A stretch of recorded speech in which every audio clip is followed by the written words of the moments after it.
entre la antropología y el derecho. En ese sentido, voy a compartirles mi presentación.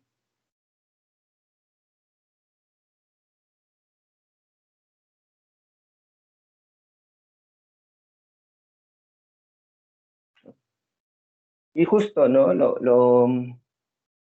Existe cierta rispidez entre los abogados y los antropólogos con respecto al derecho y los sistemas normativos, las normas sociales, etcétera.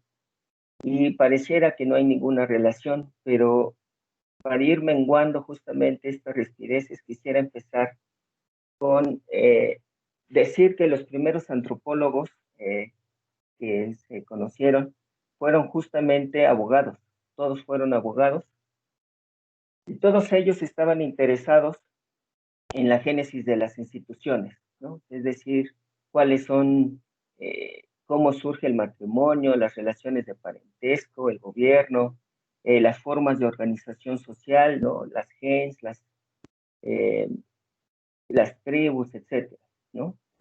También cómo se da justamente los tipos de propiedad, cuáles son las génesis de esta institución y, por supuesto, la religión.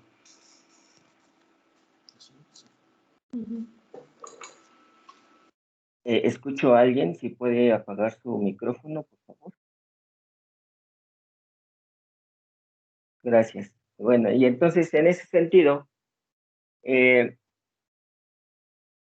aquí tengo 4 autores, ¿no? Que todos son abogados, y cada uno de ellos desarrolló una serie de conceptos que a la postre sirvieron justamente para que se desarrollara más la antropología como tal. Todos ellos ya eran abogados, participaban en la docencia en universidades de prestigio, pero este interés por la génesis de las instituciones hicieron que se volcaran a lo que hoy es la antropología. Entonces, Bachofen va a ser uno de los primeros que va a tratar de demostrar la existencia de un sistema matrilineal. Por ende, va a defender también la existencia de un derecho materno y que también da pruebas de una edad ginecocrática. Actualmente, por ejemplo, ya hay mucha evidencia arqueológica de que efectivamente hubo un tiempo donde las primeras deidades eran deidades femeninas, y eso, hay un libro de divulgación arqueológica que se llama Dios nació mujer, ¿no? Y ahí pueden ver justamente este tema, ¿no? Luego tenemos también el de McLennan, que lo que él propone es el concepto de la exogamia. Este concepto hace posible justamente entender cómo es que las sociedades se van expandiendo a lo largo de los territorios a través justamente del matrimonio con diferentes otros grupos sociales. Y entonces de ahí podemos entender que la migración, por ejemplo, es un efecto de dicha exogamia. Ese concepto también nos sigue acompañando, aunque es un concepto del siglo XVIII, es un concepto que aún mantenemos, ¿no? El otro autor es Morgan, y él hablaba de la existencia de ciertos periodos étnicos en los que pasábamos de uno a otro, ¿no? Que es salvajismo, barbarie y civilización. Estos periodos étnicos, la transición a cada uno de ellos dependía de unas ciertas variables. En este sentido, era la actividad económica, la tecnología, el tipo de organización social. Eran justamente los elementos que daba. Y el pináculo justamente de estos periodos, bueno, pues era la civilización. Y en ese periodo se creía que siendo el pináculo de la civilización, era obligación por parte de los civilizados difundir las bondades de la civilización a los otros grupos que pertenecen a los periodos étnicos. Surgiendo así justamente dos conceptos que ahorita están siendo muy criticados, ¿no? Uno es el etnocentrismo y el otro es el desarrollo.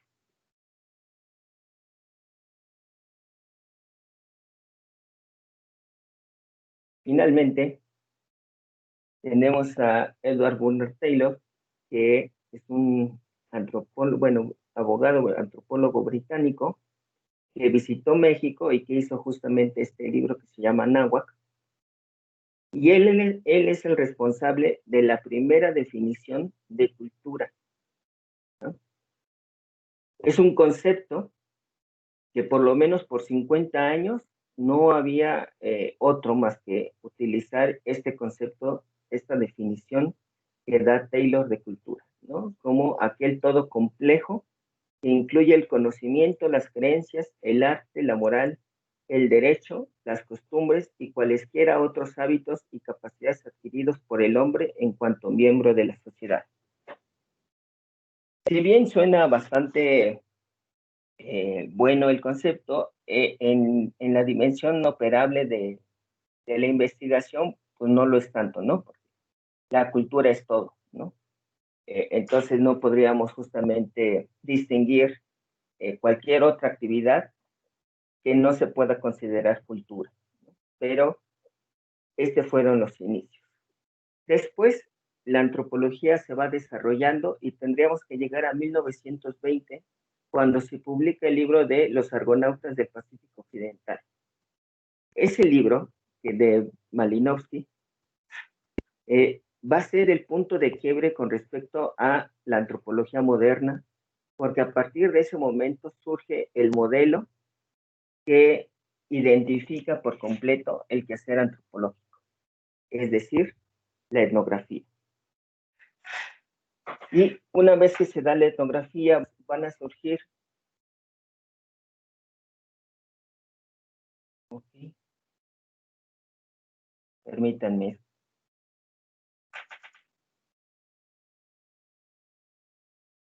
No me deja... Ahí está. Ya. La antropología, a partir justamente del método etnográfico, del surgimiento del método etnográfico, van a aparecer una serie de subdisciplinas, desde la antropología política, antropología económica, etcétera. Y va a haber una que justo reúne dos disciplinas, que es la antropología y el derecho, ¿no? Que se va a llamar antropología jurídica.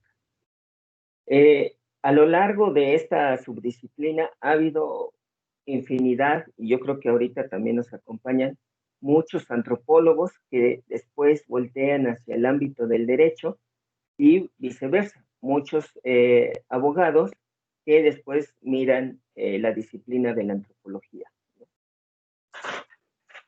Entonces, lo que podemos definir como antropología jurídica, de hecho un colega ayer, digo, me decía que el derecho necesitaba antropologizarse y la antropología necesitaba juridizarse. No solamente el ámbito meramente de la subdisciplina, sino toda la disciplina como tal, ¿no? Cuando hablamos desde género, de todas las ramas, ¿no? Que pueda tener la disciplina, necesariamente tenemos que estar hablando de derecho. Pero en este sentido, la antropología jurídica la podemos definir como tal, como una disciplina científica que por medio de teorías, métodos y técnicas de la antropología social, que buscan dar cuenta de la manera en que los sistemas jurídicos se encuentran inmersos en la cultura y en el poder de los diferentes tipos de sociedad, que permitan las relaciones interculturales. Aquí reuní en esta sola definición, reuní a dos autores, un antropólogo chileno y un antropólogo alemán radicado en México. Bueno, uno de los principales intereses que tenía la antropología jurídica era poder distinguir cuándo se hablaba del ámbito de la naturaleza y cuándo se hablaba justamente del ámbito de la cultura. Y será un antropólogo francés, Claude Lévi-Strauss, quien justamente nos dirá que lo que divide una de otra van a ser justamente las reglas. todos tenemos necesidades fisiológicas y por lo tanto naturales, ¿no? Como comer, reproducirnos, etc. Sin embargo, lo que hace la cultura es darnos normas de aceptación de esas prácticas, ¿no? Nos dice qué podemos comer, cómo podemos comer y dónde podemos comer. Llegamos a tal grado que si uno es invitado a cualquier lado y se nos ocurre comer con las manos, pasamos a las etapas étnicas que hablaba Morgan, ¿no? O ir a lugares donde te ponen un pan o te ponen una quesadilla y ya están ahí los cubiertos, ¿no? Igual en el caso del matrimonio o de las relaciones sexuales, tenemos justamente una serie de reglas que son las reglas de prohibición del incesto, que nos dice con quién sí podemos y con quién no podemos, ¿no? De ahí también la relación del exogamia. Es decir, no podemos casarnos con la gente de nuestra propia aldea, necesariamente tienes que salir y buscarla afuera.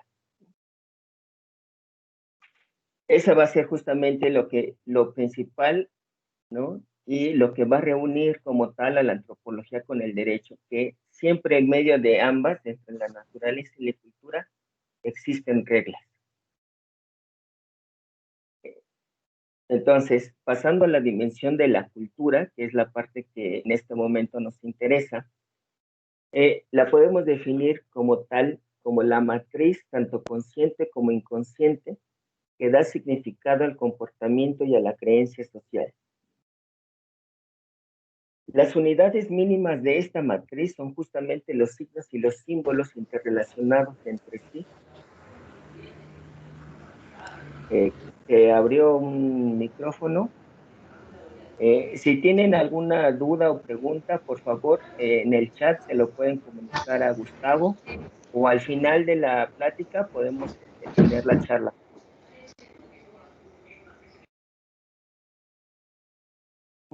Gracias.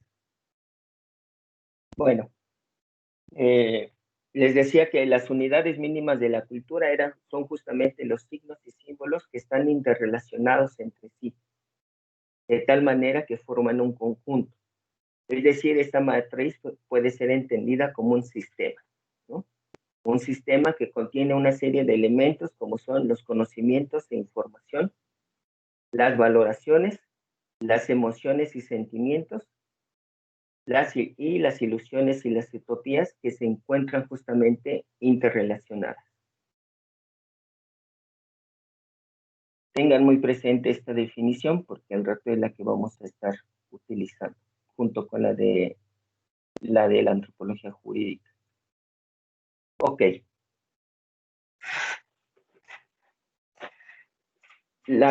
Cuando hablamos de la perspectiva multidisciplinaria, es justamente que hay una relación del derecho y todas sus áreas, sus especialidades, con respecto a la antropología, y se da justamente de manera muy concreta con el peritaje y el dictamen antropológico, el cual podemos definir como un instrumento solicitado por el juez con el objetivo de ser accesible la diferencia cultural con respecto a lo imputado, que irá a la búsqueda de la verdad jurídica o normativa de acuerdo al sistema central que lo plantea. Idealmente, tendría que ser el papel y la función que tendría el peritaje, pero en una reunión donde estuvieron varios expertos en peritaje antropológico, justo se lamentaban que el peritaje pasara a ser una cuestión meramente administrativa, ¿no? Como, bueno, algunos me han contado, ¿no? Que antes uno iba a la ventanilla de alguna administración y te decían que hace falta la hoja rosa. Entonces ahora igual, cualquier expediente que se tenga, van y revisan y te dicen falta el dictamen antropológico. Y la verdad es que lo que ellos decían es que es lamentable que se dé justamente esta situación de que en todos los casos tenga que haber un dictamen. Cuando lo que cuando lo cuando se debería de usar es justo cuando hay una diferencia cultural. Y aún nos encontramos justamente con que ya sean jueces o abogados que solicitan a los antropólogos comparaciones con respecto a la media nacional. Un concepto que ya está desaparecido del Código Penal, pero que aún en las solicitudes aparece como tal, ¿no? O que se hable con respecto a la relación del aislamiento social que la persona tiene, ¿no? O si bien que se compruebe si efectivamente hay un atraso cultural. En ese sentido, por ejemplo, también podemos decir, hay muchísimos casos documentados, eh, por ejemplo, por la Comisión Nacional de Derechos Humanos, donde muchos indígenas son quitados de sus derechos como al traductor o al intérprete por el hecho de tener un celular. Eh, Al parecer, tener un celular ya le quitó lo indígena. Entonces, realmente el peritaje antropológico se tendría que entender o darse cuando tiene que haber una comprensión por parte del juez de dicha matriz de signos y significados. Y el otro, cuando tiene que haber, es justamente la comprensión del sistema normativo local. Ajá. Es decir, si bien está el sistema positivo, que es el que solicita justamente este peritaje, el ánimo de esta solicitud tiene que ser también la de la comprensión de ese sistema normativo local del cual se desconoce. Dado que la cultura entonces es una cuestión de una relación de signos y símbolos, cuando hablamos también de peritaje, no solamente nos estamos refiriendo al mundo indígena o al originario, sino que también es absolutamente donde siempre haya diferencia cultural. Y por eso es que podemos tener una perspectiva multidisciplinaria en los distintos espacios que tiene el derecho. Puede ser, por ejemplo, la migración,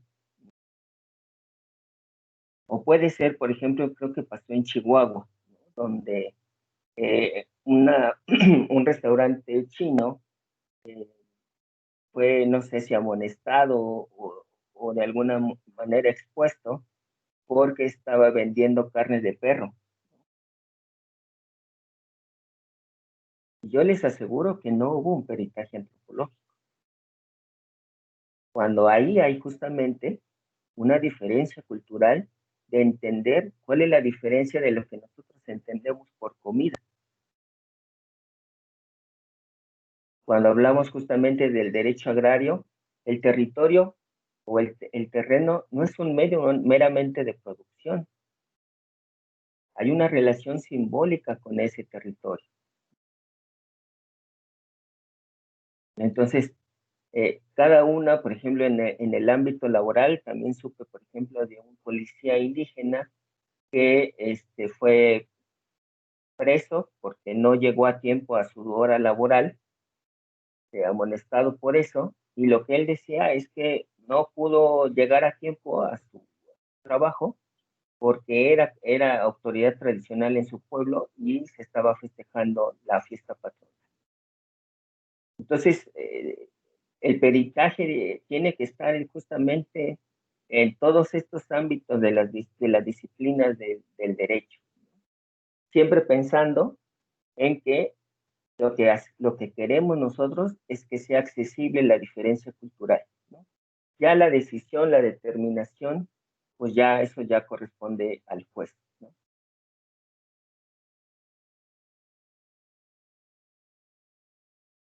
Ok, entonces, quiero hablar en este sentido del marco jurídico de la interculturalidad.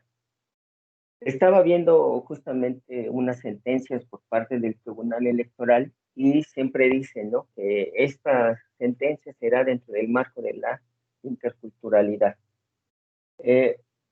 No hay ninguna tesis jurisprudencial, no hay ningún artículo que sustente justamente este marco intercultural, o sea, concreto, digamos.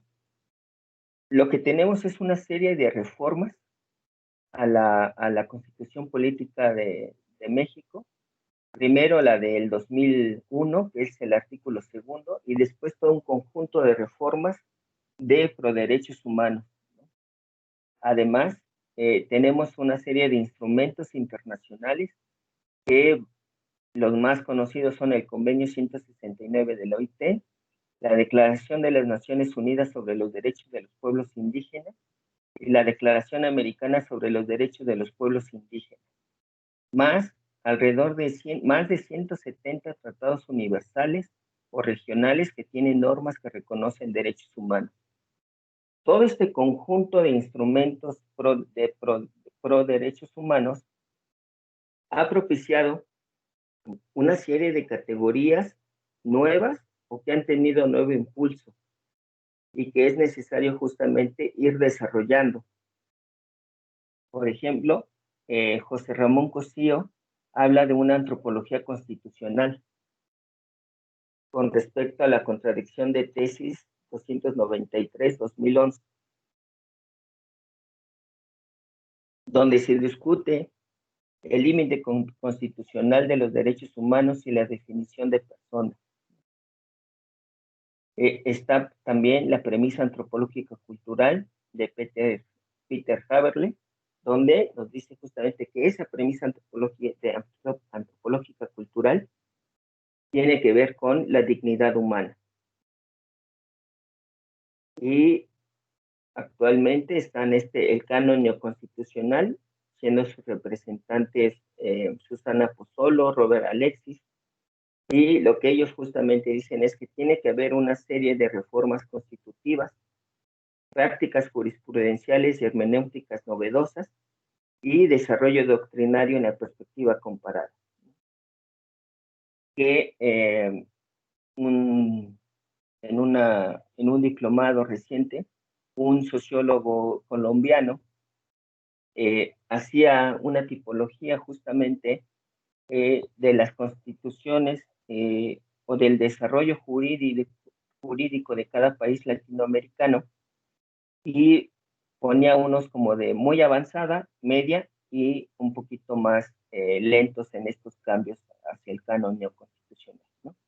Y colocaba a México justo en medio, ¿no? Es decir, que sí tenía un cambio, pero este era muy lento. Y por supuesto, los de avanzada era Colombia, ¿no? Colombia y Ecuador.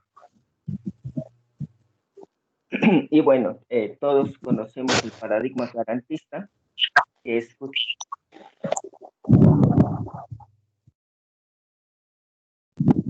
es justamente la ley del más débil, como la concepción del sistema de los derechos fundamentales, ¿no?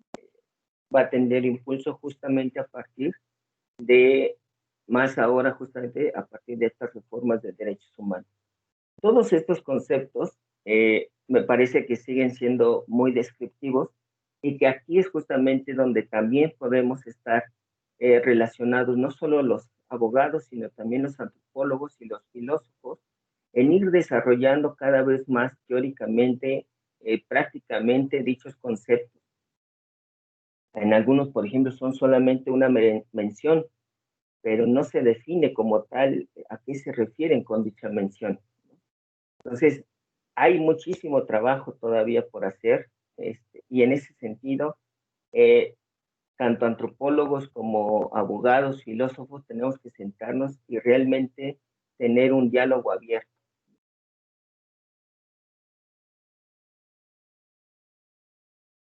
Ok, entonces, viendo este marco jurídico,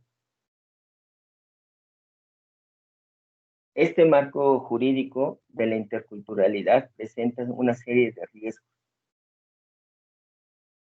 Cuando se habla, por ejemplo, hay una sociedad A, la que el antropólogo va, la estudia, y empieza a darnos una serie de variables como son sus fiestas patronales, su religión, sus actividades económicas, etcétera.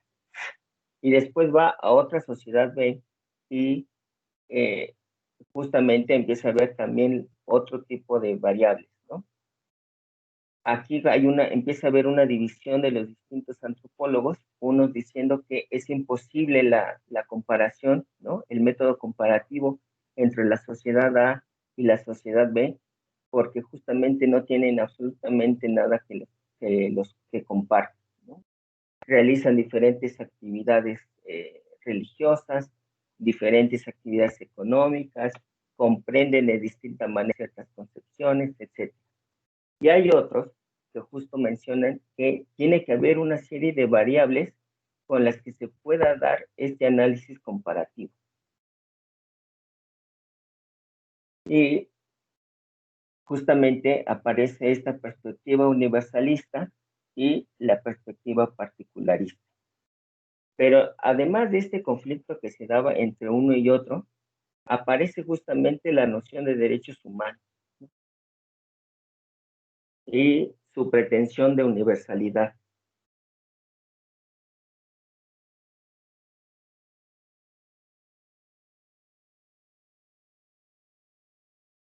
La, el primer comunicado de la AAA, de la Asociación Americana de Antropólogos, es de un rotundo rechazo a la Declaración Universal de los Derechos Humanos, justamente porque lo que ellos dicen es que hay distintas concepciones de lo que son los derechos y dos, de lo que se entiende por ser humano y que por lo tanto no podría tener esta pretensión de universalidad. Ya después el discurso va cambiando y siguen apareciendo estas dos posiciones, ¿no? El universalista y el particularista. El liberalismo universalista solo está dispuesto a reconocer al otro a condición de que asuma los valores y principios liberales, con lo que anula la pluralidad y la multiculturalidad misma. Por el otro lado, los particularistas basan su idea en la inconmensurabilidad de las culturas.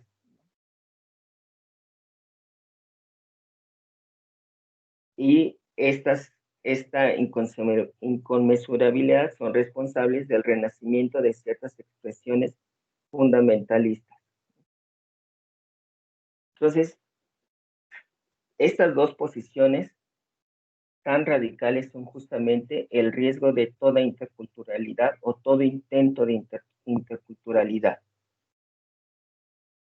Para que haya precisamente o pueda haber una interculturalidad, es necesario lo que dice del Toro y Santiago, es decir, comprender. Para juzgar las prácticas de las personas supone necesariamente conocer para comprender sus culturas. Eso es justamente eh, lo que necesitamos, un diálogo dialógico, ¿no? Es decir, un diálogo dialógico es cuando un miembro de la sociedad A tiene una conversación, un diálogo con otro miembro de la sociedad B. Entonces, ahí es justamente donde se da este diálogo dialógico.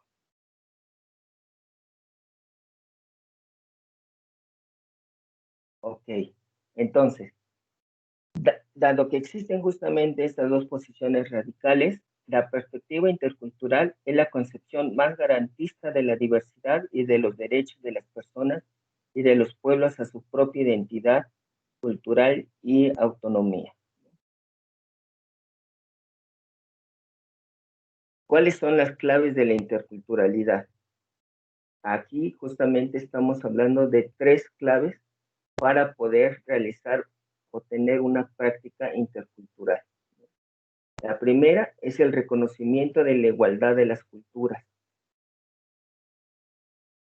lo cual por supuesto no se ha dado. Dos, una regla pendular entre el universalismo y el particularismo, lo cual también ha sido bastante difícil. Y el tercero, las relaciones más simétricas. Que cuando se dé estos diálogos, tiene que ser justamente en una relación de igualdad, no, no de pensar que una cultura o una sociedad está por encima de la otra porque tiene una serie de valores superiores a ella.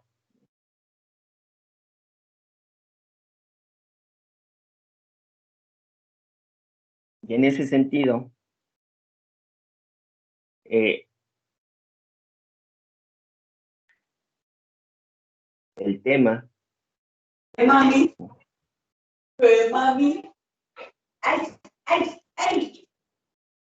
Eso, ay, Marco.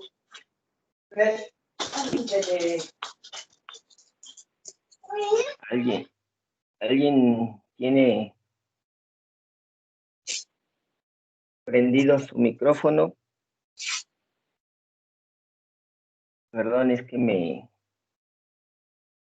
destanteo con... Ya, gracias.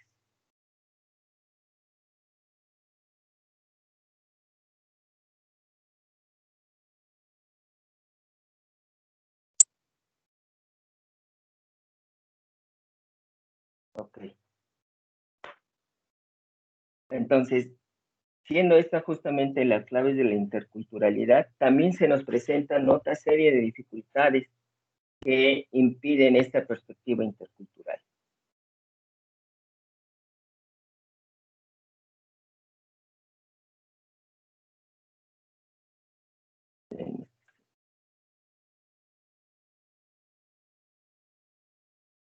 Ok. Justo decíamos que la antropología jurídica trata de dar cuenta de la manera en que los sistemas jurídicos se encuentran inmersos en la cultura y en el poder de los diferentes tipos de sociedad. Lo que propone, por ejemplo, Varela, es que podemos dar cuenta del significado de los signos y los símbolos para dar cuenta cabal de una situación social. Pero no pidamos a la cultura una explicación causal de los fenómenos sociales, ¿no? Entonces, por un lado sería eso, o sea, no hay una determinación cultural, o no tendría que haber una determinación cultural. Por el otro, la diferencia cultural está en la distinta significación que le damos a dichos signos y símbolos, ¿no? Esos son justamente lo que hace posible esta diferencia cultural y además dichos sentidos y significados son emergentes, apareciendo en ese sentido el poder.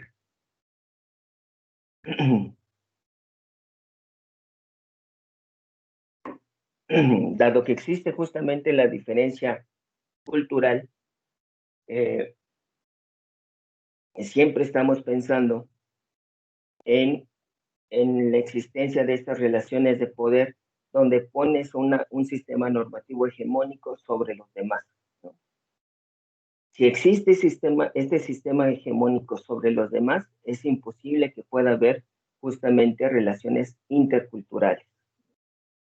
Entonces, no solamente tenemos el problema de la cultura como un elemento determinante, sino también tenemos la cuestión, y es algo que siempre se nos escapa, es la dimensión del poder en toda una de las sentencias de cada una de las comunidades con las cuales estamos ya sea investigando o estamos apoyando.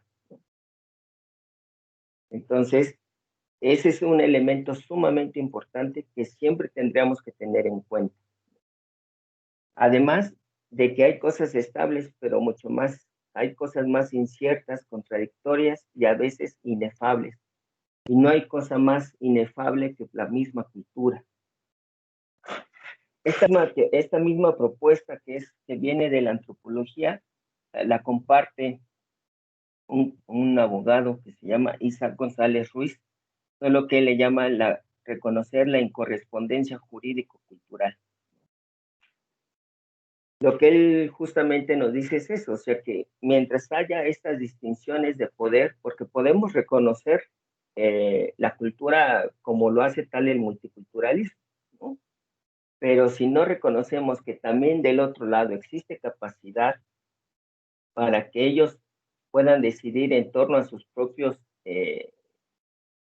sistemas de decisión y de castigo incluso, pues seguiremos justamente en esta relación de poder que va a ser imposible siempre las relaciones interculturales. Decían, entonces, desde esta perspectiva de las relaciones de poder, podemos también dar cuenta o hacer un análisis crítico, por ejemplo, incluso de los derechos humanos.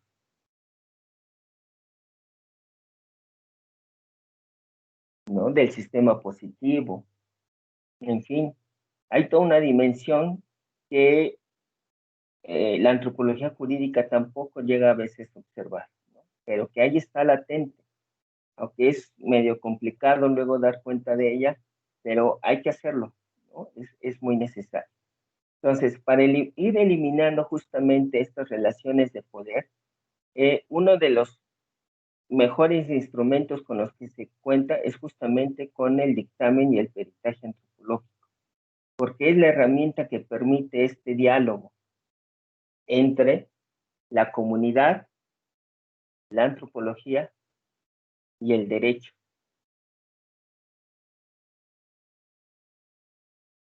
Entonces, les voy a presentar una serie de casos con los que quiero ejemplificar justamente esta problemática que representa la noción de cultura y la dimensión del poder. Hablaré de un caso de Brasil, un caso de Colombia y un caso de México. Que la idea es justamente que permita el debate, permita el diálogo justamente entre todos los presentes. Bueno, el primer caso es el proyecto de ley 1.057/2007. En julio de 2012, una mujer yanaguana describe cómo miembros de su comunidad deciden eliminar a uno de sus gemelos por el hecho de verla sufrir demasiado en el estado de parto. Esta situación en Brasil no es nada nuevo y aún se tienen noticias de este tipo de prácticas. En este sentido, en el 2007, el diputado Enrique Afonso presenta ante la Cámara de Diputados el proyecto de ley 1.057/2007, con el propósito de penar la práctica de infanticidio por parte de las tribus amazónicas, teniendo por fundamento la supuesta necesidad de proteger al indio de la incapacidad cultural del indígena para cuidar la vida. Dicha propuesta estaba apoyada por mujeres tribales, Suruguana, Yanomami y Tapiraque del Amazonas. Si bien el código penal brasileño tipifica el infanticidio como una actividad exclusiva en matar bajo la influencia del estado puerperal al propio hijo durante el parto o después, en su artículo 123, en el caso de los pueblos tribales hay situaciones de muerte en el nacimiento de gemelos, hijos de madres solteras, malformaciones aparentes o enfermedades que impiden el desarrollo del niño, o incluso habiendo casos de infantes de 4 años eliminados.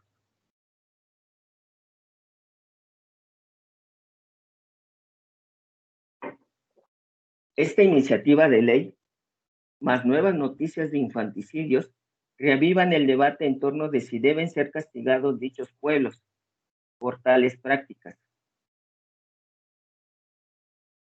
Aquellos que manifiestan que los derechos humanos de los niños están por encima de la cultura, y aquellos que dicen que se debe de respetar como tal la cultura de los pueblos tribales y en ese sentido entender la práctica. Como ven, se encuentran justamente radicalizados entre la perspectiva universalista y la perspectiva particularista. La Constitución Política de Brasil de 1988, en sus artículos 231, 210, 215 y 216, reconoce la pluriculturalidad cultural y el reconocimiento de formas particulares de organización social, además que en el 2002 el gobierno brasileño ratificó el convenio 169 del OIT, el cual especifica en su párrafo segundo del artículo octavo que dichos pueblos deberán tener el derecho de conservar sus costumbres e instituciones propias, siempre que éstas no sean incompatibles con los derechos fundamentales definidos por el sistema jurídico nacional ni con los derechos humanos internacionalmente reconocidos. Por lo que jurídicamente no hay ningún resquicio para el debate, pero si recordamos que justamente la cultura es un signo, es un sistema de signos y símbolos, y que la diferencia cultural está en la distinta significación que le damos a dichos signos y símbolos, entre las tribus amazónicas, lo que existe es una noción distinta de lo que es la vida y la muerte, pues para ellos el buen vivir se refiere a que tiene sentido vivir cuando la vida es amena, sin excesivo sufrimiento, ni para el individuo ni para la comunidad. Por ello, el porcentaje de mortalidad es del 7.6% de infanticidios y el 57.6% de suicidios en dichas comunidades. Es decir, cuando un indígena tribal padece alguna enfermedad o ya no puede hacer lo que antes realizaba, pues, como tal es una sociedad cazadora, prefieren suicidarse a estar con vida y tener justamente estas enfermedades o esta inactividad. El antropólogo Iván Suárez, quien elabora en el Ministerio Público de Romaneira, describe el estado puerperal entre las mujeres Yanomami. Dice, el parto acontece en el bosque, fuera de la aldea. En ese ambiente de retiro, fuera del contexto de la vida social, la madre tiene dos opciones. Si no toca el bebé, ni lo levanta en sus brazos, dejándolo en la tierra donde cayó, significa que éste no ha sido acogido en el mundo de la cultura y las relaciones sociales, y que no es, por lo tanto, humano.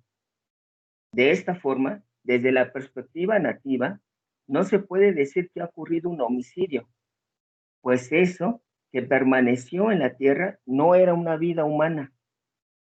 De modo que entre los Yanomami, el nacimiento biológico no es la entrada a la humanidad, pues para que esto último ocurra, tendrá que haber un nacimiento posparto, es decir, producido en la cultura y dentro del tejido social.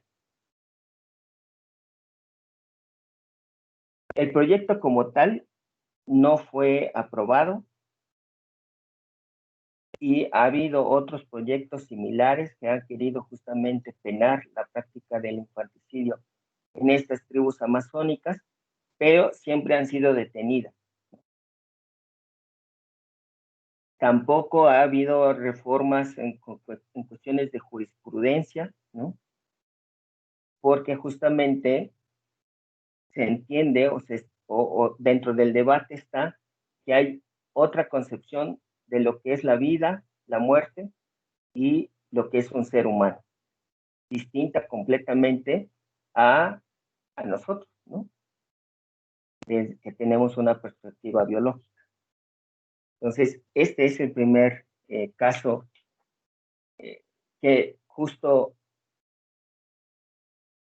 muestra cómo la cultura tiene varios requisitos y donde además también hay relaciones de poder que están justamente dentro de la práctica de ciertos derechos. El segundo caso es la sentencia, que es el caso colombiano, es la sentencia T523, diagonal 97. Bueno, en agosto del 96 es asesinado una persona que es alcalde municipal de una comunidad, ¿no? De Yambal. 2 días después son arrestados una persona que se llama Francisco Gembuel y otras cinco más, ¿no? La comunidad como tal se organiza y crea una comisión que investiga el caso, y esta comisión solicita que se realice una asamblea general el 24 de diciembre para dar a conocer las conclusiones de sus investigaciones. Ese día, perdón, al día siguiente, Francisco Gambuel interpone una acción de tutela contra el gobernador del Cabildo de Yambalo y contra el presidente de la Asociación de Cabildos Indígenas del Norte del Cauca. Esta acción de tutela la pone en el Juzgado Primero Penal Municipal de Santander, de Quilichao. 5 días después justamente de esta impugnación, se realiza una asamblea general de la zona norte, donde se declara culpable a Francisco Gambuel y se le castiga con 60 fuetazos, la expulsión de la comunidad y pérdida de sus derechos político-electorales. Los fuetazos son latigazos con estas tiras de cuero con la que se le pega al ganado, o incluso cuando se está montando un caballo, se le pega las ancas para que avance más rápido. Esos son, con eso se le pega 60 veces, ¿no? 2 por cada representante de la comunidad. Ese tenía que ser su castigo. Dado que Francisco ya había interpuesto justamente una acción de tutela contra los que toman esta decisión, el gobernador y el juez indígena, el 8 de enero del 97, el Juzgado Primero Penal Municipal deja sin efectos el acta de la asamblea realizada el 24 de diciembre. Y lo que dice es que justamente se le privó de varios derechos, como el hecho de tener un abogado, el hecho de que sea una persecución política, porque las personas que lo estaban culpando eran sus enemigos políticos, y que además el hecho de que se le practique 60 fuetazos, pues es una clara violación a sus derechos, ¿no? Entonces, llega prácticamente a la cuestión de la tortura.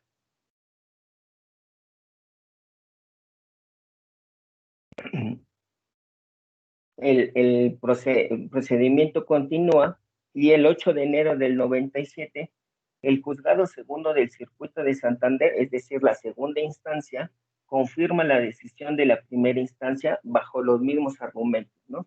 Es decir, hay una serie de violaciones de derechos humanos que son violentadas hacia el inculpado, ¿no? Y que necesariamente la comunidad tendría que volver a ratificar, volver a realizar justamente el proceso de esta persona para ver si efectivamente es culpable, ya con un abogado como tal. Sin embargo, el 15 de octubre de 1997, la Sala Cuarta de Revisión de Tutelas de la Corte Constitucional revoca el fallo proferido por el Juzgado Segundo del Circuito de Santander y niega la tutela interpuesta por Francisco Gambuel contra el gobernador del Cabildo Indígena de Yambalo y contra el presidente de la Asociación de Cabildo.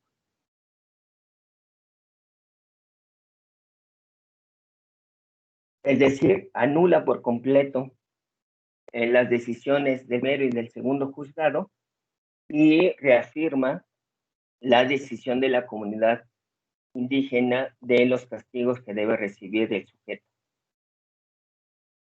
¿Qué dice justamente esta sentencia? Dice, el fuete consiste en la flagelación con perrero de arriar ganado, que es la tiras de cuero, que en este caso se ejecuta en la parte inferior de la pierna. Esto lo dice la sentencia, ¿eh? Dice, este castigo es una de las sanciones que más utilizan los países, que son los nazas, también los conocemos como los nazas, un grupo indígena de allá de Colombia. Aunque indudablemente produce aflicción, su finalidad no es causar un sufrimiento excesivo, sino representar el elemento que servirá para purificar al individuo, el rayo. Es pues una figura simbólica, o en otras palabras, un ritual que utiliza la comunidad para sancionar al individuo y devolver la armonía. En este caso, y al margen de su significado simbólico, se refiere al rayo, la Corte estima que el sufrimiento que esta pena podría causar al actor no reviste los niveles de gravedad requeridos para que pueda considerarse como tortura, pues el daño corporal que produce es mínimo. Tampoco podría considerarse como una pena degradante que humilla al individuo groseramente delante de otro o en su mismo fuero interno, porque de acuerdo con los elementos del caso, esta es una práctica que se utiliza normalmente entre los nazis y cuyo fin no es exponer al individuo al escarmiento público, sino buscar que recupere su lugar en la comunidad, ¿no? Entonces, una propuesta que se pensaría contraria justamente a los derechos humanos es avalada por la Corte de Colombia, pero que solamente, ¿no?, este tipo de acción solo se puede dar entre ellos, entre los NASA. O sea, una persona ajena a los NASA que sea culpable en esta comunidad no puede recibir el mismo castigo.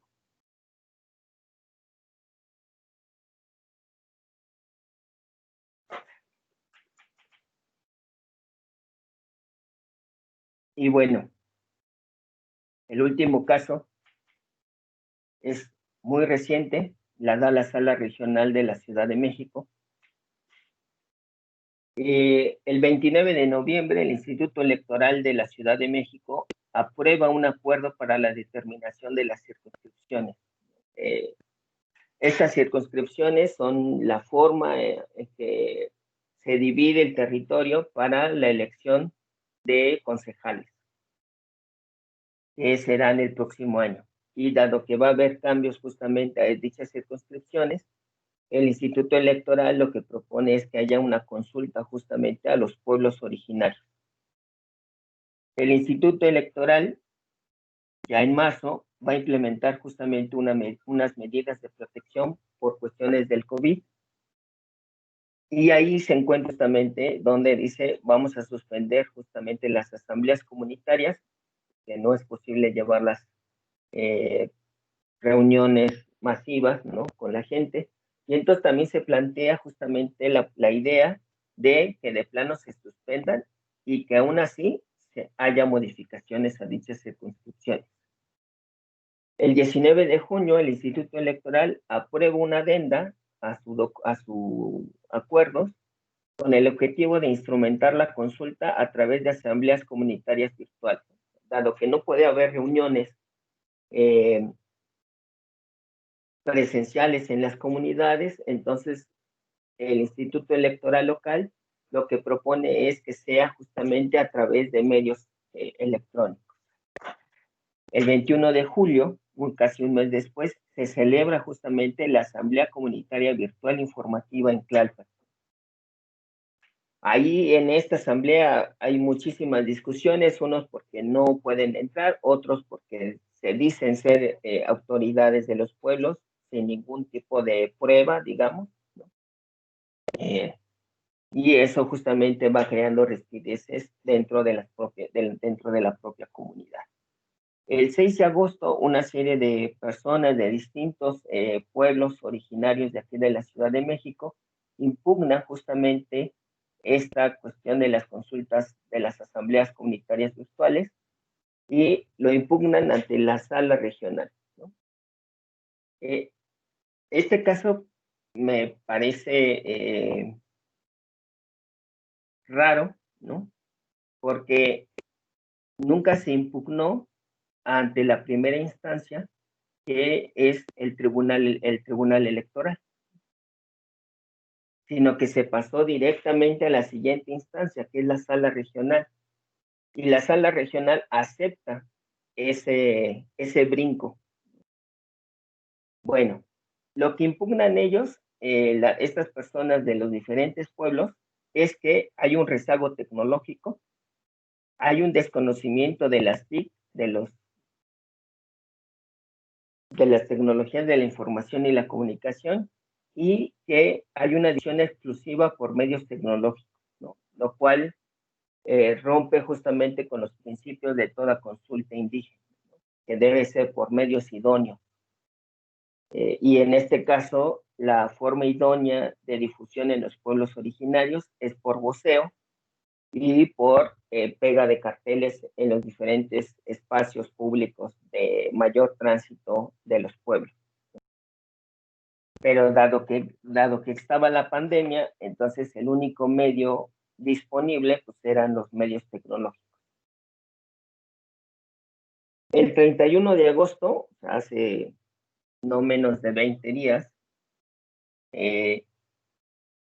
la sala regional decide revocar el acuerdo y las asambleas virtuales realizadas y además, o sea, revocar el acuerdo de que se haga la consulta y todas las asambleas comunitarias virtuales realizadas en los pueblos, barrios y comunidades para los efectos precisados en esta sentencia, ¿no? Es decir, dice, los pueblos originarios efectivamente no cuentan ni con la tecnología ni con los medios para realizar estas asambleas, por lo tanto, se quedan revocadas, ¿no? En el cuerpo justamente de esta sentencia dice, a criterio de esta sala regional, la adenda y el desarrollo de las asambleas para realizar la consulta imponen condiciones que no se apegan a las prácticas tradicionales de las consultas a los pueblos, barrios y comunidades e implican obstáculos extraordinarios para su desarrollo al no ser acordes a las tradiciones de su población.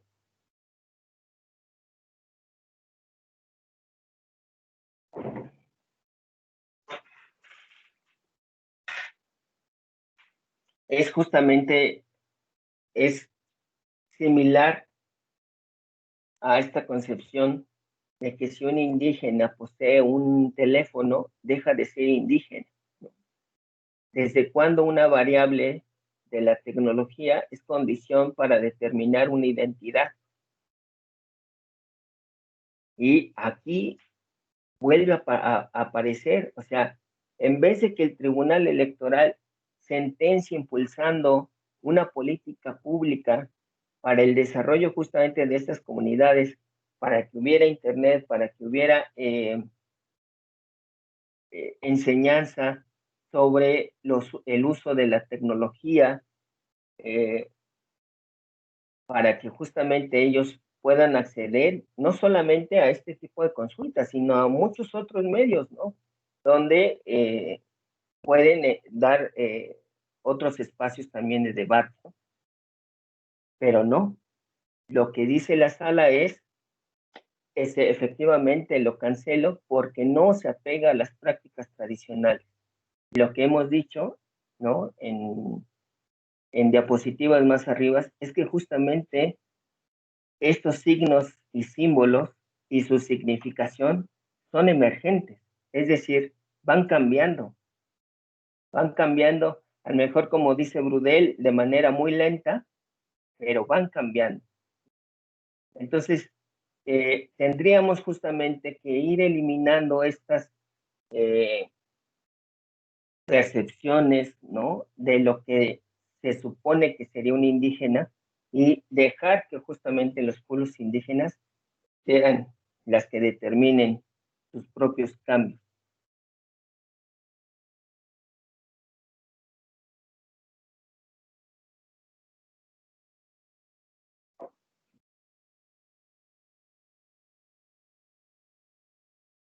Creo que estos tres ejemplos me parece que son justamente muy claros con respecto a esta problemática que representa la cultura misma y eh, entra justamente la dimensión del poder. Además, para que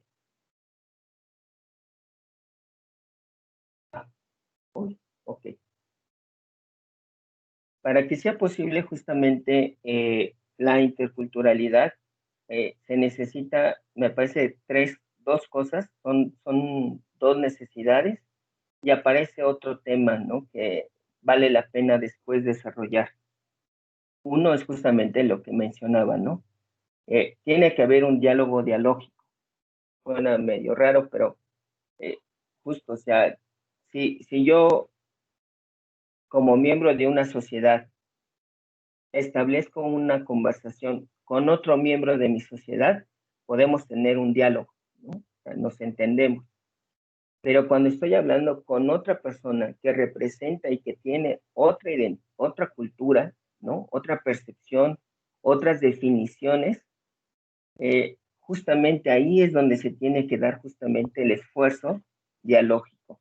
Y para que pueda ser posible eso, fíjate que hay que establecer una serie de criterios para que se pueda establecer dicho diálogo. Primero, identificar cada cultura en su singularidad, así como en sus semejanzas y diferencias con otras culturas.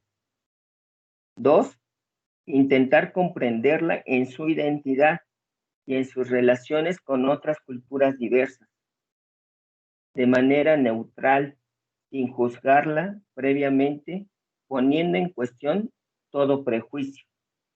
Y tres, valorar las cualidades y limitaciones de una cultura de manera posterior a comprenderla.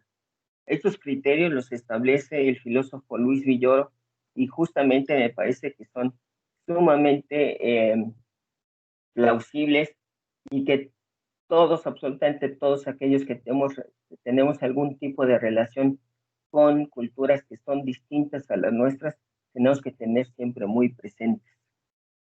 La otra es que con la cuestión de las relaciones justamente de poder y las relaciones asimétricas, para que realmente haya unas relaciones interculturales fuera del discurso como tal, es necesario que se amplíe la competencia de jurisdicción.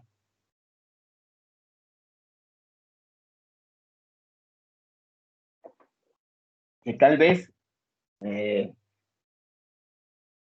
no lo vaya a ver, pero ojalá en algunos años sea posible que justamente las comunidades indígenas puedan ejercer su libre determinación y autonomía, tal y como ya está estipulado en la Constitución Política de la Ciudad de México, y tal y como lo afirma el Convenio 169 y la Declaración de las Naciones Unidas sobre los Derechos de los Pueblos Indígenas.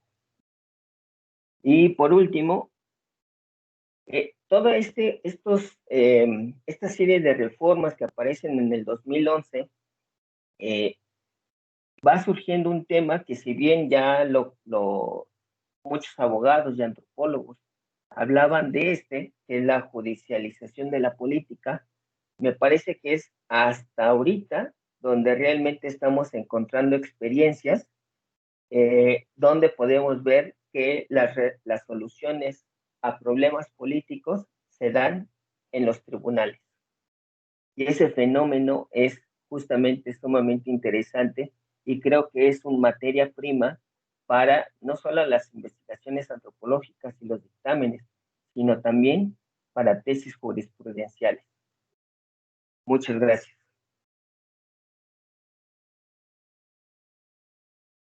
Muchas gracias, maestro. De verdad que es importante escuchar toda esta información, dado que estamos hablando de un proceso de cambio en el derecho y aparte de colaboración y de entender otros menesteres. La antropología como una disciplina que puede venir a dar luz a muchos procesos que hoy en día vienen conflictuando aún más a una sociedad como la nuestra. Pasamos al área, si usted me lo permite, pasamos al punto de las preguntas y de las respuestas. Así es que vamos haciéndolo de forma ordenada, si me lo permiten. Me gustaría que quien tuviese una pregunta alzase la mano, ¿no? Con la plataforma, si es que se lo permiten, o en su defecto, de forma ordenada, vamos tomando el uso de la voz. Jorge Muñoz, adelante, puede abrir su micrófono y si usted gusta su cámara también.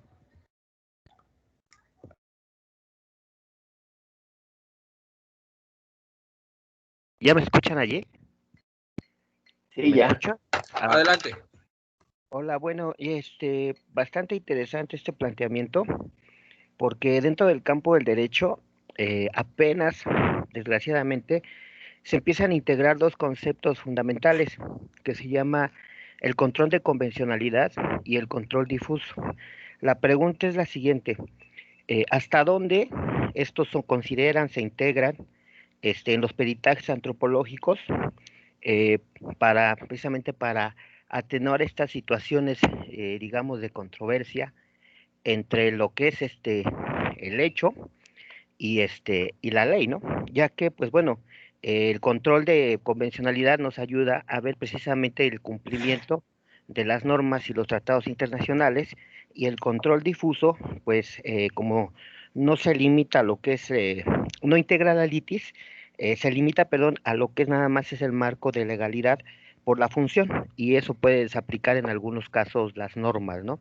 Entonces esa es la pregunta: ¿hasta dónde, o si se consideran, porque bueno, en el campo del derecho, incluso en los mismos amparos, el control de convencionalidad y el control difuso aún están en pañales por estas cuestiones políticas y de poder que los limitan? No cualquier juez, por muy juez o fiscal, se va a aventar la bronca de ejercer un control de convencionalidad, y en ocasiones mucho menos un control difuso, con todo este campo en la arena política y en el poder, ¿no? Esa es la pregunta. Gracias, Jorge. Siempre tan amable. Justo por eso la charla la empecé diciendo que el derecho tenía que empezar a antropologizarse, ¿no? Empezar a retomar no solamente como tal la ley, ¿no? O sea, como esta situación cuadrada de que si no es la ley, no hay nada más allá de la ley, ¿no?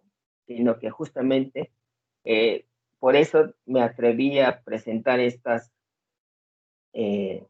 casos, porque ahí se puede ver que, que las sentencias o las decisiones van mucho más allá de lo que dice el cumplimiento de la norma nacional o internacional. Entonces, efectivamente, el trabajo va en pañales, pero creo que tenemos que empezar a tener justamente este diálogo permanente entre antropólogos, filósofos y abogados, ¿no? En todos los ámbitos y en todos los niveles, tanto en los ministerios, en las academias.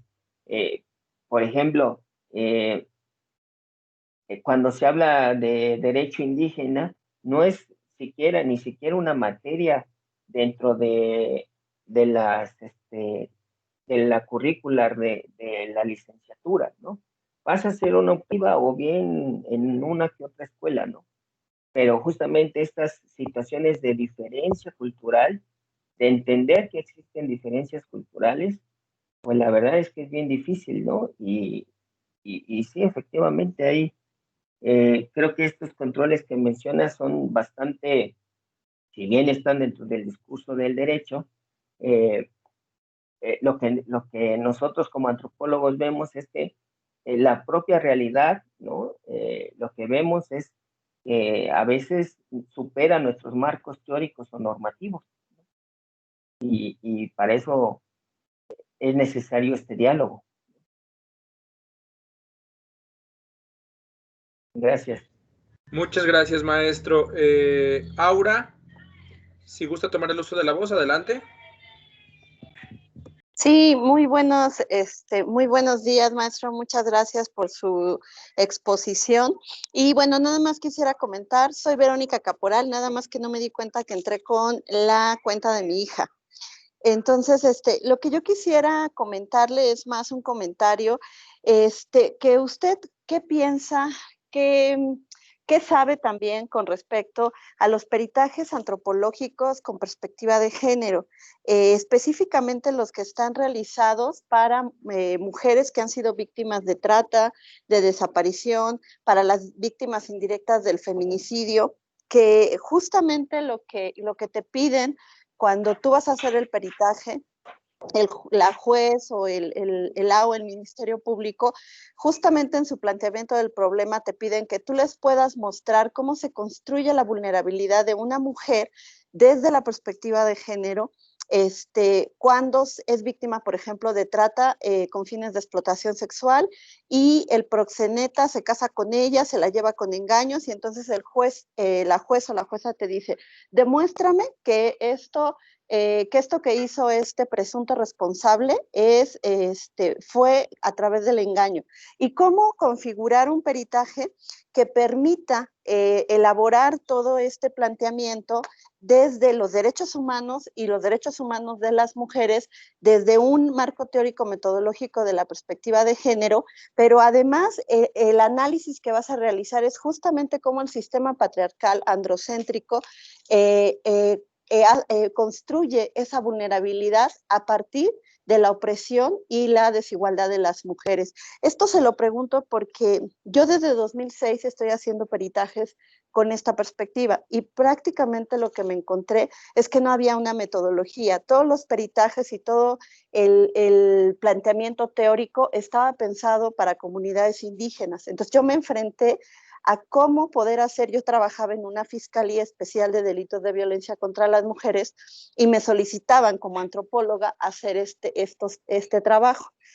Y entonces fue ir recogiendo como diversas metodologías y la metodología que yo vi más cercana que me permitía poder responder a la pregunta que me estaba haciendo el Ministerio Público era justamente la historia de vida. Poder recoger la historia de vida de esa mujer que me permitiera poder decirle las conclusiones al Ministerio Público que esa mujer había sido vulnerable por una cuestión educativa, por una cuestión de salud, por una cuestión económica. Entonces, ahorita que lo escucho, pues me doy cuenta que tenemos un gran reto quienes estamos haciendo esta propuesta de peritajes porque justamente no tenemos todo ese bagaje teórico desde la antropología para poder responder a un peritaje antropológico con perspectiva de género.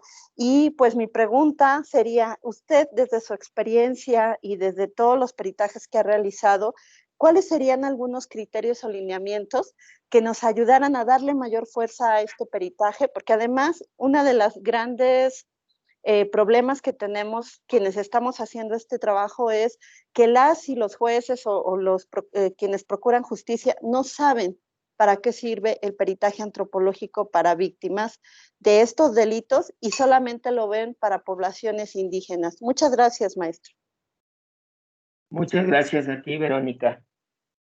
Efectivamente, me parece que cuando se habla de un peritaje con perspectiva de género,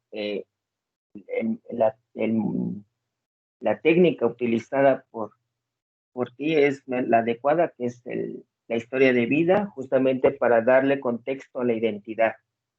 Pero la otra dimensión que me parece que está ausente y que es necesaria para, me parece a mí, darle mayor fuerza a dichos peritajes, es esta dimensión de poder, ¿no? Que justamente lo podemos entender desde el patriarcado, ¿no? Y cómo vemos justamente estas relaciones de poder a partir de, hay una propuesta que a mí me agrada mucho que se llama lenguajes de poder y que tiene que ver no solamente con las expresiones corporales, el discurso, sino también justamente los significados, qué se entiende por cada una de las situaciones por las que está pasando esta mujer. Si tú en otro punto, a lo mejor podríamos justamente desarrollar algún tipo de poder que ahorita se me está ocurriendo, de poder relacionar justamente la perspectiva de género con los lenguajes de poder, ¿no? Este modelo metodológico me agrada porque es flexible, es decir, se adapta a cualquier otra teoría. Por ejemplo, el antropólogo que crea esto de los lenguajes de poder, él los usó para dar cuenta, por ejemplo, de los grupos de edad, la ocupación,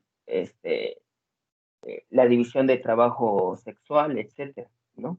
Yo, por ejemplo, las he usado para dar cuenta justamente de la autonomía, de los rituales, como lenguajes de poder, ¿no? Entonces, creo que también tú te puedes acercar justamente a dicho modelo, ¿no?, del lenguaje de poder, para dar cuenta justamente de esta dimensión que es el poder con respecto a las relaciones hombre-mujer. Creo que ahí está la clave. No podría decirte más, sino podríamos después, si quieres, trabajar en eso y crear un modelo, ¿no? O pasarte bibliografía, en fin, pero esa sería por donde ahorita se me ocurre la propuesta de cómo mejorar justamente dichos peritajes. Gracias. Muchas gracias, maestro. Y sí, por supuesto, me encantaría poder dialogar con usted y obviamente ya tomé nota y conocer justamente este modelo teórico del lenguaje de poder, que me parece que es, como me lo ha relatado, muy bueno. Muchas gracias. A ti. ¿Alguien más quiere hacer uso de la voz? ¿Estamos en el momento oportuno?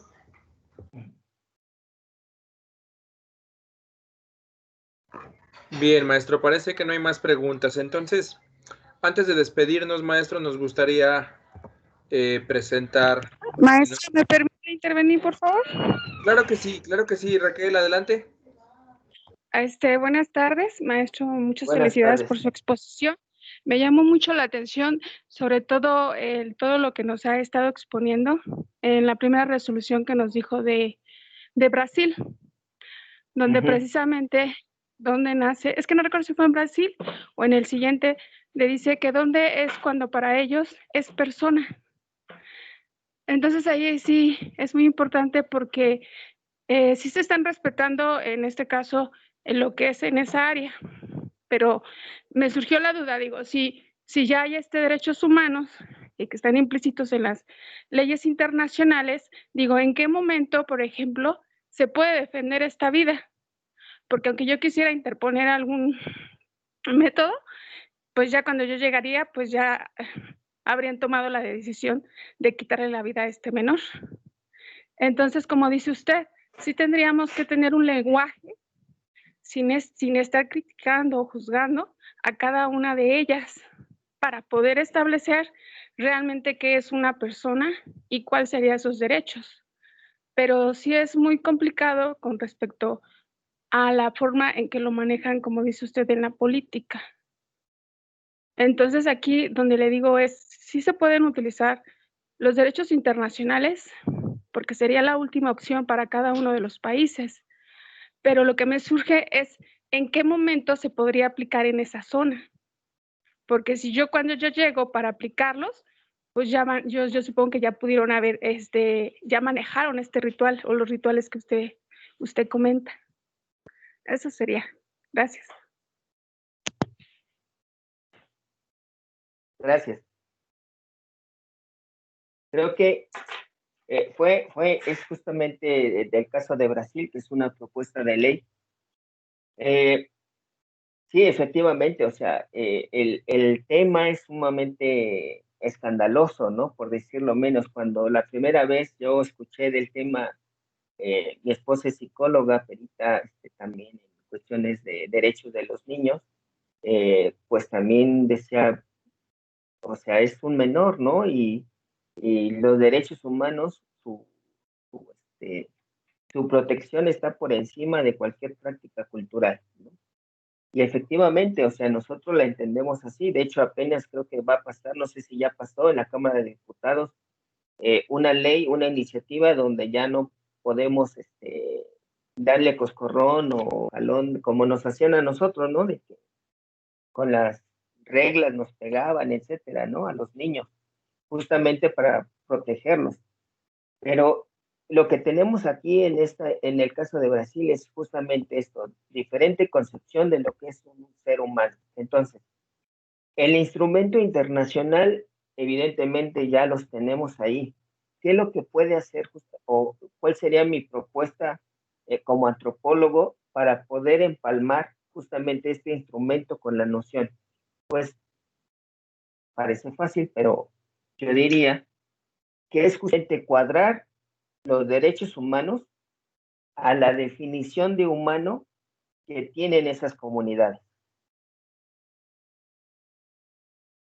Así, el principio de universalidad se mantiene, pero presenta distintas modificaciones con respecto a la situación concreta en la que se encuentra, ¿no? Entonces, una vez que se cuadra la definición de humano, en este caso del reconocimiento cultural y social que tiene el niño a partir de que se levanta, y una vez que pasa eso, entonces empieza una serie de normas, de derechos humanos que lo van protegiendo.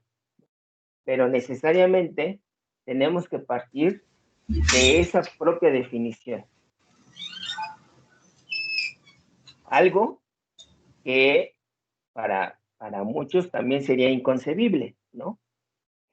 Pero si realmente queremos una relación intercultural, es necesario justamente que nos sentemos y que vayamos justamente debatiendo, o en este caso, la comunidad brasileña, en decir, ok, ¿cómo cuadramos esta definición de humano con los derechos humanos?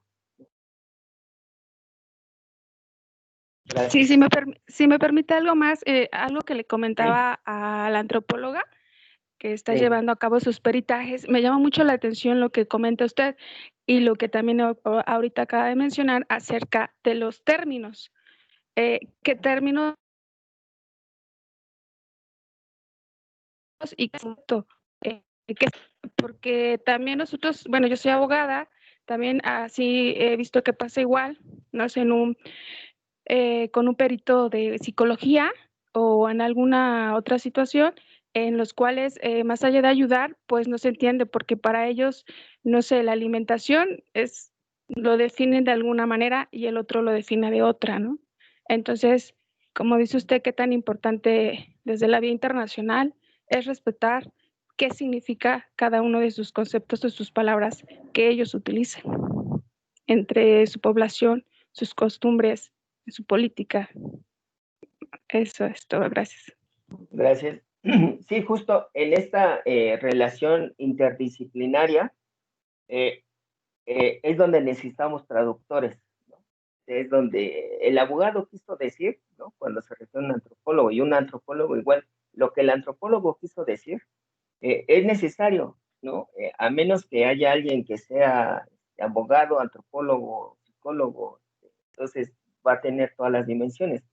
Pero si no, entonces sí necesitamos justamente estos traductores, ¿no? Me pasó ahorita con Jorge, ¿no? Cuando hablaba del control de convencionalidad y me quedé así con cara de what, hasta que lo explicó, yo dije, ok, perfecto, ¿no? Pero si no lo hubiera explicado, yo me hubiera quedado así de, pues la verdad no sé a qué te refieras, ¿no? Entonces, sí es necesario, creo que eso nos pasa también por una cuestión como egocentrista de nuestras propias disciplinas, ¿no? De querer que son omniscientes, ¿no? Y la verdad es que también tenemos que en esta práctica del diálogo interdisciplinario, es de sentarnos y de definir justamente, a ver, cómo vamos a definir ciertos conceptos que vamos a compartir entre el grupo interdisciplinario. Eso es básico, ¿no? Para todo trabajo colectivo.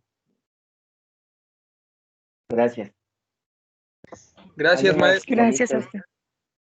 Damos el uso de la voz a la licenciada María del Pilar y consecutivamente a Guillermo Barrientos. Muchas gracias. Bueno, mi comentario es acerca de que al desarrollar una investigación justamente para mi tesis, me adentré un poco más al tema de transdisciplinariedad.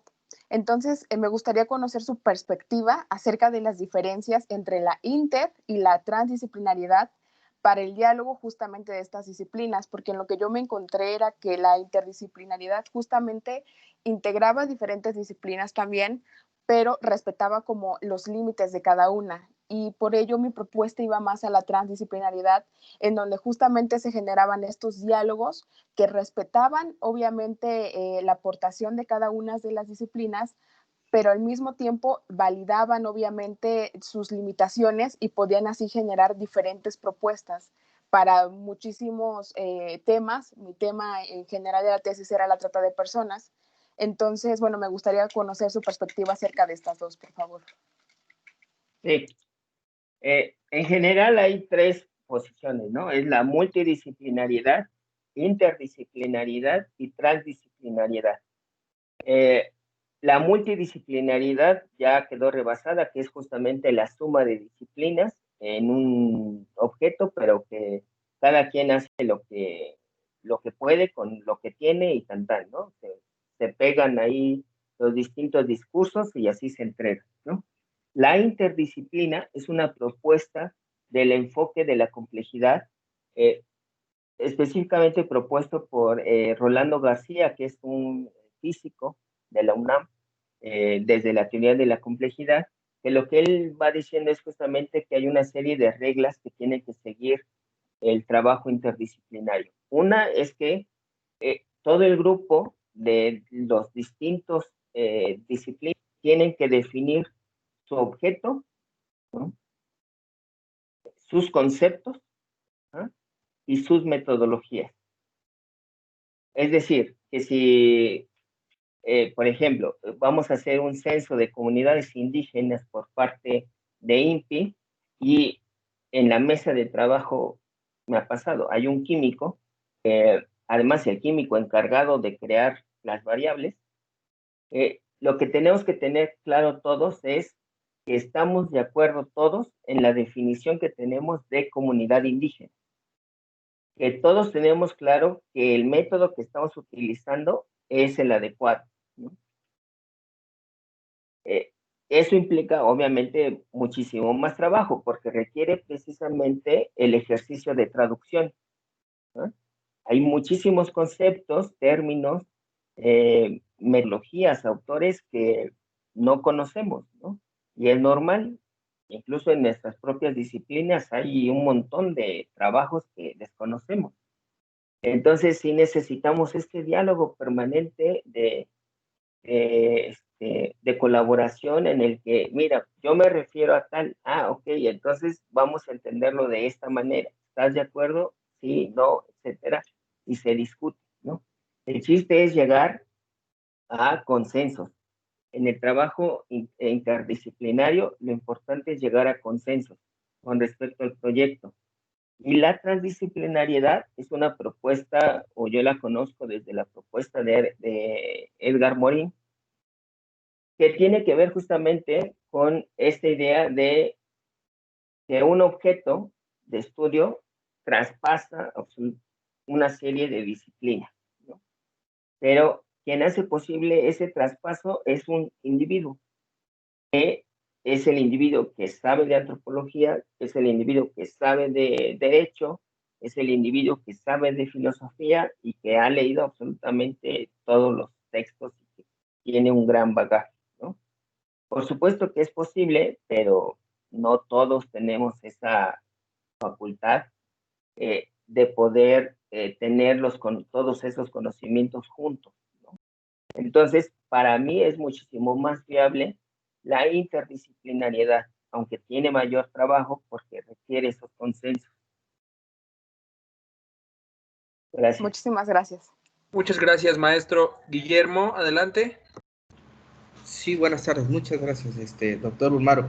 Mi pregunta es, derivado de la resolución que nos compartió el último caso sobre la Ciudad de México, en el cual esta sala regional revoca el acuerdo y también las asambleas virtuales, ¿verdad? Por el que resolvió que no fueron los medios idóneos. Entonces, más que se esperaba conocer tal vez algún criterio en el cual se pueda trabajar por parte de los órganos electorales, desde su punto de vista, ¿cuáles serían esos criterios o cuál podría ser un camino a seguir salvaguardando los derechos de estas comunidades indígenas, doctor? Muchas gracias. Sí. Lo primero, gracias, Guillermo. Lo primero es justamente ir eliminando estos estereotipos de lo que supone ser indígena. Eliminando justamente esos estereotipos, me parece que ya hay un gran avance, ¿no? de la propia resolución. Porque justo lo que dice es, las asambleas virtuales no forman parte de su tradición, ¿no? Y obviamente, pues si se revoca, como ya se revocó, pues tampoco lo van a hacer en un buen tiempo, ¿no? Pero las comunidades siempre están justamente cambiando, siempre están adaptándose a nuevos medios tecnológicos, incluso, por ejemplo, de derechos, ¿no? Ahí ya empieza a haber comunidades indígenas donde, por ejemplo, empieza a haber autoridades mujeres o representantes mujeres o participación de mujeres en asambleas. Esos son cambios realmente significativos dentro de las comunidades. Entonces, también cuando estamos hablando de la dimensión tecnológica, queremos que sigan siendo, o por lo menos mi perspectiva a partir de esta decisión que toma la sala regional, es que siguen prefiriendo ese indígena de museo, ¿no? Donde se mantiene aislado, donde mantiene por todas las condiciones sus propias tradiciones, y no permite el cambio. O sea, pareciera que los indígenas son los únicos a los que no se les permite el cambio. Entonces, a mí me parece que justamente quitar esas ideas, esas preconcepciones de lo que significa una cierta identidad, ya va de avance, ¿no? Pero no se ha logrado, desgraciadamente no se ha logrado, porque si hubiera pasado eso, la sala regional hubiera insistido al Instituto Electoral que provea justamente de los recursos necesarios para que las comunidades tuvieran internet, para que de alguna u otra manera se tuviera lo necesario para que la gente se acercara a computadoras o a teléfonos para que pudieran participar dentro de las asambleas, que hubiera también videos didácticos sobre cómo utilizar ciertas tecnologías, como por ejemplo, digo, ahorita el Microsoft Meet, ¿no? Una persona de San Pedro Mártir no pudo acceder porque desconoce por completo esta plataforma, ¿no? Pero, sí, digo, desgraciadamente llegó muy tarde el link, pero lo ideal hubiera sido, oye, te mando un videito para que veas cómo se utiliza justamente la aplicación, ¿no? O si hubiera justamente una antena de internet para que también tuvieras acceso. Pero la sala regional pues decidió que lo más fácil era que no coincide con sus prácticas tradicionales. Gracias. Muchas gracias, maestro. Vamos a dar el uso de la voz al licenciado Antonio y posteriormente a la licenciada Edith, por favor. Hola, buenos días. Buenos días. Mi pregunta es, yo en lo personal, en la cuestión práctica,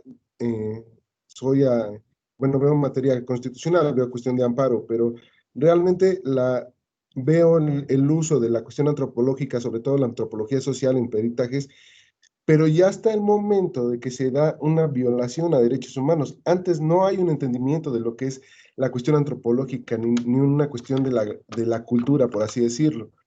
Entonces, mi pregunta es, ¿cómo podríamos generar una modificación a nuestro sistema jurídico para que se dé un entendimiento, se dé un análisis antropológico previo a la violación de derechos humanos y no tengamos que esperar hasta que existe una violación de derechos para que se genere este análisis de la sociedad o este modo de entendimiento de la sociedad y sobre todo comunidades indígenas, sobre todo cuestiones o comunidades más, por así decirlo, distintas, no en una cuestión cosmopolita como la mayoría en la que estamos, ¿no?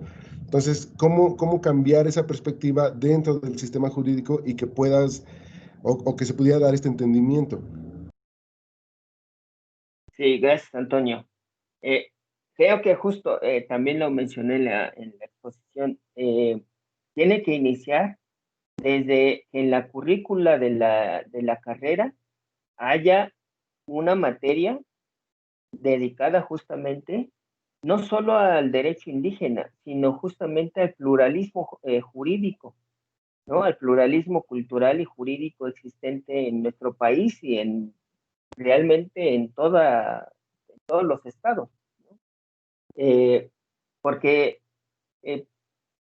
por ejemplo, yo solo conozco 2 posgrados que tienen la especialidad en derecho indígena.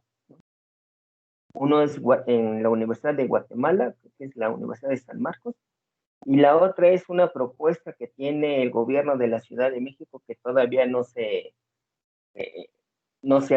concreta, pero que bueno, ahí está el proyecto.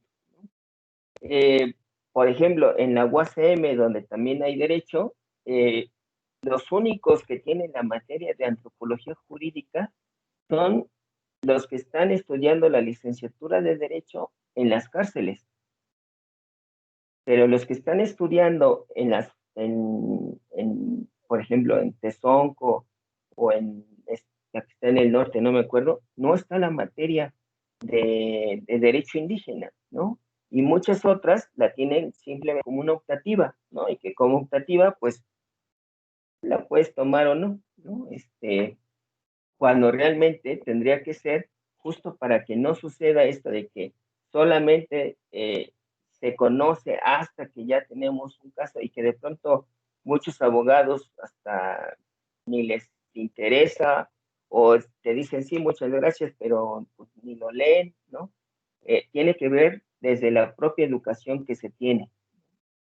Y desde ahí yo creo que si se hace un cambio en la currícula, sería súper importante, ¿no? Otra vez quiero recordar eso, o sea, el derecho se tiene que antropologizar y la antropología se tiene que juridizar. Es completamente necesario. Gracias, Antonio. Gracias. Muchas gracias, maestro. Edith, por favor. Hola, buen día. Yo tengo una pregunta muy precisa, porque con ahorita todo lo que nos ha comentado, bueno, me surgió y también con las participaciones. ¿Cuál ha sido su experiencia en la defensa de un dictamen? Porque si bien es un esfuerzo muy amplio, tanto por, bueno, en mi caso soy antropóloga social, a quien nos dedicamos a la antropología, como para quienes nos van a leer, pues es importante comprender cada uno de los conceptos o todo el contexto que nuestra interpretación que vamos a dar, ¿no? Porque al final ese es nuestro trabajo.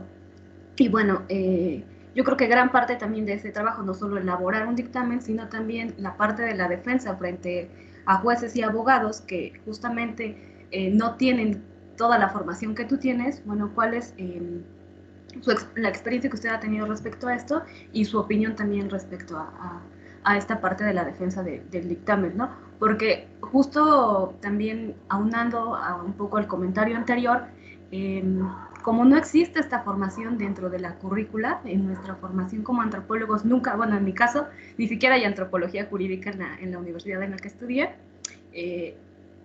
pero no solo es eso, ¿no? No solo es aprender a hacer el dictamen, el escrito, sino defenderlo, ¿no? Que es la parte que creo que al final va a tener mayor peso en lo que nosotros vayamos a realizar, ya sea de temas de cultura. Bueno, en el caso de cultura, que es otra cosa que también quisiera comentar, es, bueno, como en la parte de cuando es antropología y el tema tiene que ver con pueblos originarios y todos estos temas como que consideramos afines y propios de la disciplina, como que no hay tanto el cuestionamiento hacia el experto, pero me he dado cuenta que cuando, como mencionaba también una compañera anteriormente, cuando se trata de temas que quizá pareciera que no son propios de la antropología, como la trata o algún otro fenómeno social, ahí es cuando he visto que se deslegitima el conocimiento del experto, porque entonces, o sea, se cree que lo que a ti te toca son pueblos originarios, indígenas y temas como como de este tipo y no tanto temas actuales, ¿no? Como que esta idea también sigue muy vigente y presente en todo lo que tiene que ver con personas que están dentro del ámbito jurídico y que pues digamos, pues sí nos han actualizado, ¿no? La antropología tiene una incidencia en muchos temas más, pero que bueno, apenas está entrando a estas temáticas, ¿no? Entonces quisiera conocer un poquito cuál es su opinión acerca de estas varias cosas que toqué. Sí, gracias, Edith. Sí, tengo experiencia justo en dictaminar sobre todo a pueblos originarios de la Ciudad de México. Ahí es donde más me he enfocado. Hice otro en Chiapas, pero creo que fue de los primeritos y justo igual que tú, no tuve ninguna clase, digamos, ninguna materia siquiera de antropología jurídica, ¿no? O sea, todo el conocimiento que tengo es gracias a mi propio interés y a justamente irme relacionándome con abogados, con otros antropólogos jurídicos. Y cuando viene el primer peritaje, cuando realmente te toca hacer el primer peritaje, uno aprende feo, o sea, a golpes, ¿no? O sea, la verdad es que no sabes si, de hecho, yo puedo decirte que mi primer peritaje la regué gacho, ¿no? O sea, porque pues no sabía, justamente no tenía un método, no tenía quien me dijera, oye, qué contenido va o cuáles son mis argumentos. Tenía algunos conocimientos, yo pensé que lo que entregué, por ejemplo, fue una etnografía como tal. Y cuando el juez vio, bueno, ni siquiera fue el juez, fue el abogado defensor, vio mis 60 cuartillas, nada más lo puso en el expediente y se acabó, ¿no? Entonces, uno va aprendiendo que justamente en la parte tecnológica, lo principal, lo que uno tiene que tener muy clarito, y si no lo tienes, preguntar y volver a preguntar, y hasta que tengamos completamente clarito, es cuál es el objetivo del dictamen. ¿Para qué nos están solicitando el dictamen? ¿No? Y una vez que nosotros entendemos ese objetivo, entonces ya podemos crear un plan. Porque tampoco es, por ejemplo, si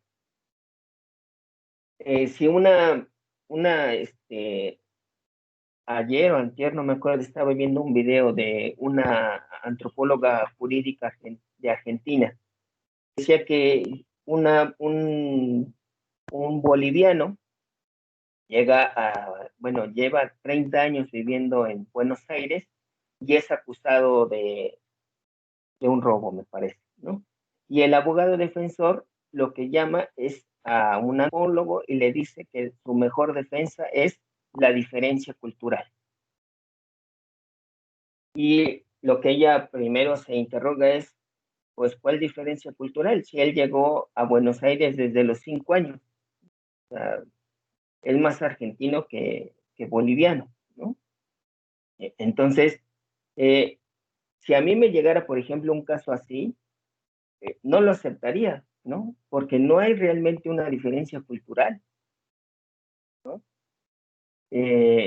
Entonces, en ese sentido, tenemos que tener bien claro cuál es ese objetivo, qué es lo que está buscando, qué pretensión tiene, y ahí es por eso que hablo de la dimensión del poder, qué pretensión tiene el juez a la hora de hacerte el listado de preguntas.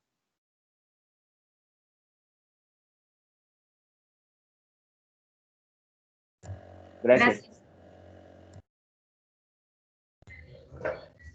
Muy bien, maestro. Hay una pregunta más. No sé si nos autorizas formularla o por aquí Sí, le claro. paramos. ¿Sí? Bien. No, claro, adelante. Jorge Muñoz, por favor. Hola de nuevo, bueno, es un comentario, si se me permite hacer, a partir del comentario que hizo el licenciado, no recuerdo su nombre, cómo instrumentarlo de manera, entiendo, jurídico-legal esto.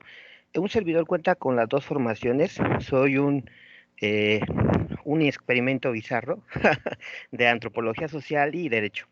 Entonces, una propuesta que podría lanzarse es utilizar, legislarlo dentro del debido proceso que está plasmado en la Constitución, legislar de tal forma que el peritaje sea un instrumento jurídico que se pueda usar en la etapa de postulación. Es decir, antes de empezar todo lo que es el debido proceso, se tienen que agotar las instancias, como lo marca la ley, de, por ejemplo, por medios alternativos llegar a solución de controversias antes de empezar el proceso, ¿no? Y en este sentido, que fuera admitido de forma legal, se le diera más carácter al peritaje antropológico como instrumento, repito, jurídico en la etapa de postulación. Ese sería mi comentario hacia grandes modos. Ya habría que revisarse la pertinencia legal y bueno, y la practicidad, pero ese sería mi comentario. Gracias y excelente presentación al maestro Bulmaro. Gracias. Bueno, ahí está otra propuesta, ¿no? De dónde podría incluirse la acción del peritaje. Ya, lo que tiene que quedarnos muy claro es que el peritaje, dado que tiene esta pretensión de búsqueda de verdad jurídica, siempre se da justamente en el momento de la sentencia, ¿no? Habría que, a lo mejor, justamente, como dice Jorge, reformar ciertos artículos del Código Penal y del Código Civil para que también esté en otras instancias, pero eso ya pues corresponde a otros debates y a otros quienes harían justamente esas modificaciones, ¿no? Como dice, igual y ni es legal o es anticonstitucional, ahí la verdad no sabría. Gracias, Jorge. Bien, pues, maestro, parece ser que se acabaron las preguntas. Ya nada más nos queda por ahí agradecer y bueno, nada más un pequeño comentario referente a una lámina que visualicé por ahí, maestro, cuando te referías al neoconstitucionalismo. Parece ser que hoy nuestras sociedades van camino hacia lo que algún día Karl Reinald Popper llamó sociedades abiertas. En este orden de ideas, si nosotros como abogados no comprendemos que los conceptos jurídicos empiezan a ampliarse hacia otros ámbitos de la ciencia, muy probablemente estamos contribuyendo a que no exista un cambio. La pregunta es si el neoconstitucionalismo puede salvar las problemáticas jurídicas que han acontecido durante bastante tiempo, y me refiero a si hoy todo vale. Nosotros veíamos en tus láminas, maestro, la diferencia entre lo universal y lo particular. Pero cuando nosotros tratamos de resolver un asunto en concreto, no sabemos, francamente lo digo así, no sabemos hacia dónde voltear a ver. Si decimos que todo vale, entendiendo el particularismo como algo relativo, entonces ya no existiría una verdad como ahorita nos lo estás comentando. Ese es el gran problema que tenemos nosotros ahorita como abogados, al no saber si tenemos que seguirnos manejando sobre un positivismo jurídico en donde solo atendemos a la norma, o bien a lo que hoy se llama realismo sociológico, que intenta ampliar los horizontes de la interpretación jurídica. Y como podemos ver, aquí se observa el choque de culturas, ¿no?, entre el positivismo y el realismo sociológico. Estamos todavía en ese debate, si tiene que ser universal y esa universalidad cómo debe entenderse, o bien si debemos voltear a lo particular. Pero, maestro, no nos queda más que hacerte un reconocimiento y agradecerte por tu tiempo. Conciencia Social Mestiza, ACE y COPACIP AC otorgan el presente reconocimiento al maestro Bulmaro Iturbide Espinosa por su participación como ponente en la conferencia en línea Antropología Jurídica, el papel de la cultura en las sentencias con perspectiva intercultural, realizada el día 26 de septiembre del 2020. Y un favor para nuestros asistentes. Es una práctica que hemos venido realizando a lo largo de nuestras exposiciones. Les pedimos, por favor, abran su micrófono para brindarle un aplauso al maestro por su exposición, que hoy nos deja mucho más dudas que respuestas. Gracias, maestro.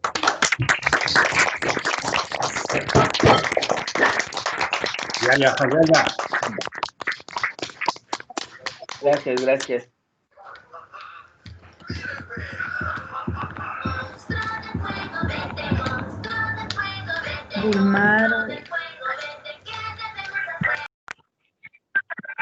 ¡Bravo! Hola, Agradecemos Lolita. a todos su participación y permanencia hasta el final de la conferencia. Y nuevamente, maestro, muchísimas gracias.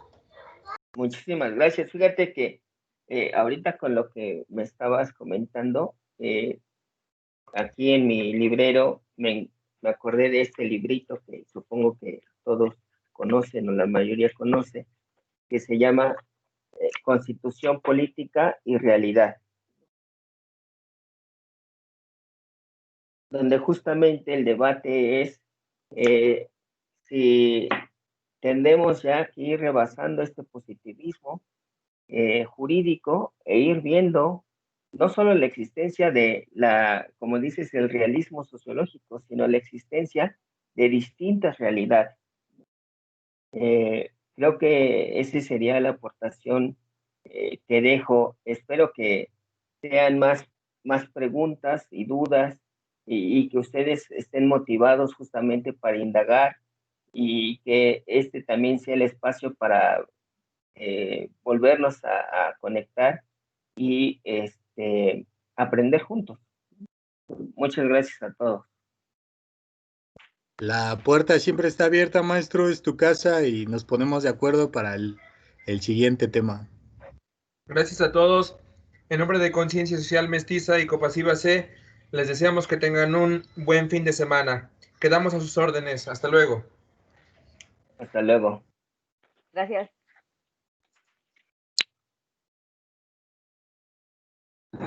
Gracias. Gracias. Gracias. Gracias. Muchas gracias. Gracias. Muchas gracias. Gracias a ustedes. Gracias, maestro.